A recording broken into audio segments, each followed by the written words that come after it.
लालची सास। यह एक ऐसी कहानी है जिसमें एक ऐसी स्त्री का वर्णन है जो सुंदरपुर नामक गांव की रहने वाली है। उस गांव में वैसे तो सुख शांति का वास था, लेकिन वहां के सरपंच की पत्नी कुमति बड़े ही दुष्ट स्वभाव की स्त्री थी। उसके दुष्ट स्वभाव से सभी घर वाले परेशान थे। अपनी सीधी सादी बहू सुकन्या को वो कुछ ज्यादा ही परेशान करती थी।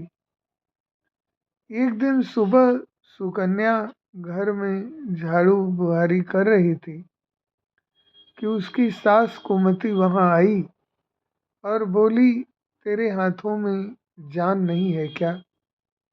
जरा जल्दी जल्दी हाथ चला, मैं मंदिर जा रही हूँ, मेरे आने तक खाना तैयार रखना, आते ही खाऊंगी। और सुन, एक भी दाना अन्न का बर्बाद न होने पाए।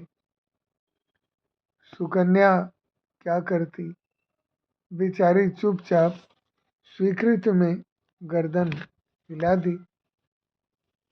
घर की सफाई करके सुकन्या तुरंत खाना बनाने में जुट गई। तभी बाहर से दरवाजा खटखटाने की आवाज आई। सुकन्या ने सोचा कि अभी भोजन तैयार ही हुआ है, लगता है सासू जी जल्दी लौट आई हैं।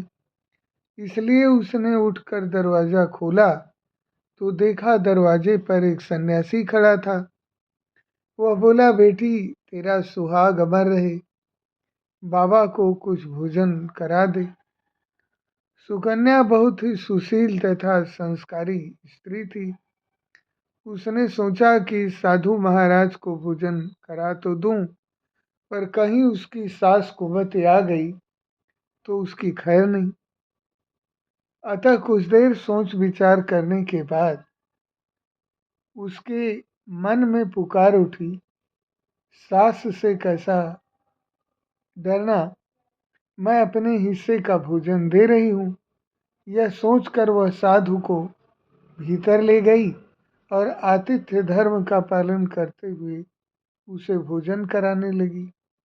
अभी साधु भोजन कर ही रहा था कि सुकन्या की सास आ गई।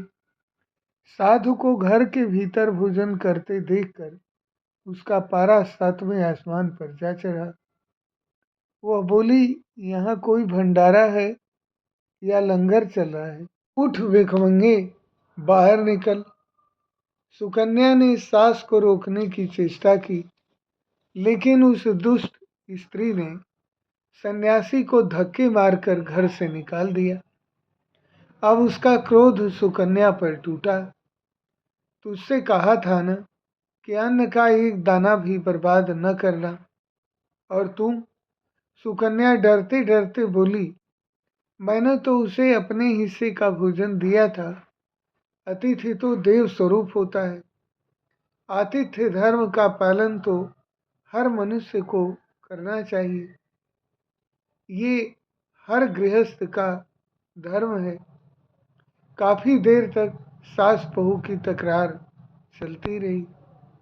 अंत में उस कुटिल सास ने सुकन्या को भी धक्के मारकर घर से बाहर निकाल दिया। तब सुकन्या के पास एक ही रास्ता बचा था कि वह अपने पिता के घर लौट जाए। उसका मायका वहां से काफी दूर था और बीच में घना जंगल भी पड़ता था। सुकन्या भूख प्यास से निढाल होकर चली जा रही थी कि अचानक जोरों से बादल गरजे और मूसलाधार वर्षा शुरू हो गई। वर्षा से बचने के लिए सुकन्या यह सोचकर एक पेड़ के कोटर में घुस गई और वर्षा रुकने के बाद वह बाहर निकल जाएगी। वास्तव में वह पेड़ दो राक्षसियों का निवास स्थान था।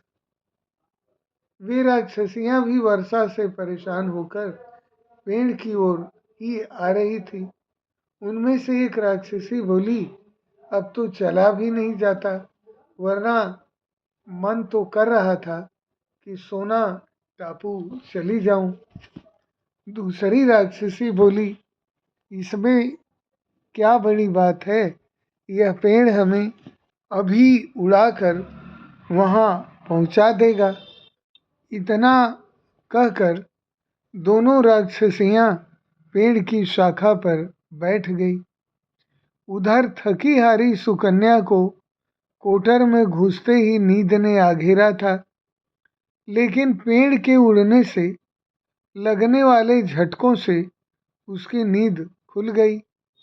पेड़ को उड़ते देख वह घबरा गई।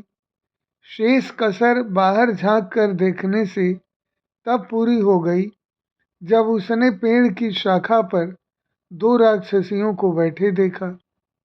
अंततः उसने परिस्थितियों से समझौता करते हुए सोचा कि जो होगा अच्छा ही होगा। कुछ ही देर की उड़ान के बाद वह पेड़ सोना टापू पहुंचकर उतर गया। दोनों राक्षसियों को भूख लगाई थी, इसलिए वे दोनों शिकार की तलाश में निकल गई।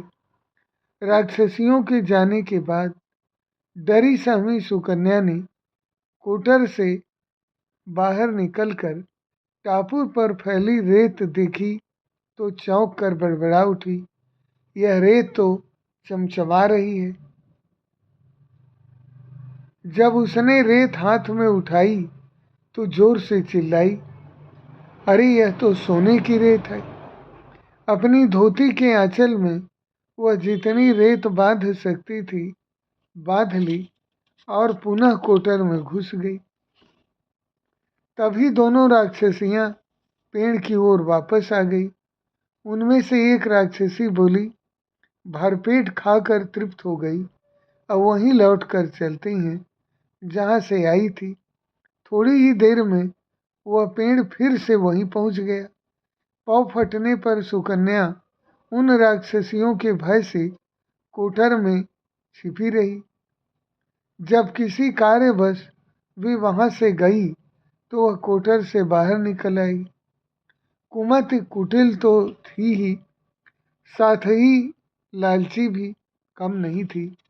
वह बोली, बहुत कम सोना लाई है तुम। अरे मूर्ख, अब मैं जाऊंगी फिर दोबारा कितना सोना बटोर कर लाती हूँ। कुमति फौरन उस पेड़ के कोटर में जा छिपी। रात होने पर वही राक्षसियाँ पेड़ पर आई और पेड़ उन्हें लेकर उड़ चला। कुमति उत्सुकतावश जाग ही रही थी कि तभी उनके कानों में एक राक्षसी का स्वर टकराया, आज तो मेरा मछली खाने का मन कर रहा है। दूसरी राक्षसी ने कहा, चलो मत्स्य द्वीप पर चलते हैं, वहाँ ढेर सारी मछलियाँ मिल जाएंगी। उनकी बातों को सुनकर कोटर में बैठी लालची कुमत संयम न रख सकी और बोल पड़ी, अरे तुम सोना टापू क्यों नहीं जा रही? उसकी आवाज़ सुनने की देर थी कि राक्षसियाँ मामले की गंभीरता को समझ गई कि जरूर कोई चोर पेड़ पर छिपा बैठा है। फिर उन्होंने कुमति को कोटर से उठाकर बाहर फेंक दिया। धरती पर गिरते ही उसके प्राण पखेरु उड़ गए। मनुष्य को लालच कभी नहीं करना चाहिए। जितना मिल जाए, जो मिल जाए उसी में संतोष करना चाहिए। अधिक पाने की लालसा में हाथ आया भी जाता रहता है। यह भी ध्यान रहे कि लालची व्यक्ति का हश्र एक दिन कुमति जैसा ही होता है।